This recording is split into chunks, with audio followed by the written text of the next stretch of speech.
আসসালামু আলাইকুম বন্ধুরা, সবাই কেমন আছেন? আশা করি সবাই ভালো আছেন। আজকে বানাবো ডিমের পকোড়া।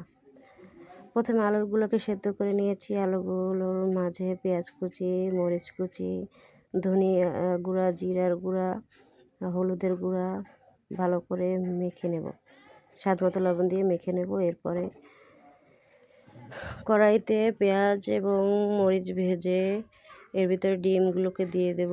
ডিমগুলো দিয়ে তারপর এর ভিতরে জিরার গুঁড়া, স্বাদ মতো লবণ, মরিচের গুঁড়া, হলুদের গুঁড়া দিয়ে এগুলোকে ভালো করে মিশিয়ে নেব।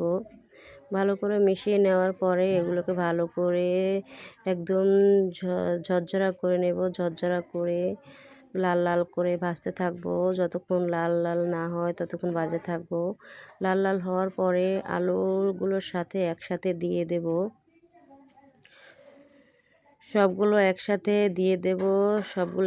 দিয়ে তারপর আলুর সাথে ডিমগুলোকে মেখে নেব। ভালো করে ডিমগুলোর সাথে আলুগুলোকে মেখে নেব।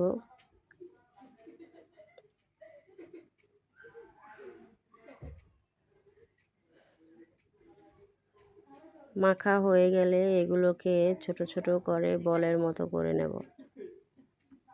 ছোট ছোট বলের মতো করে সবগুলোকে একসাথে রাখবো।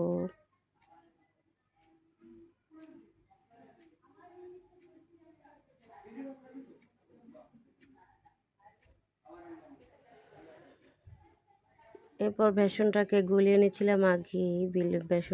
বেসনের ভিতরে এগুলা দিয়ে দেব।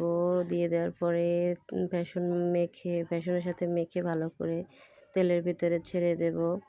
এখন যতক্ষণ না লাল লাল করে ভাজা হচ্ছে ততক্ষণ ভাজতে থাকবো।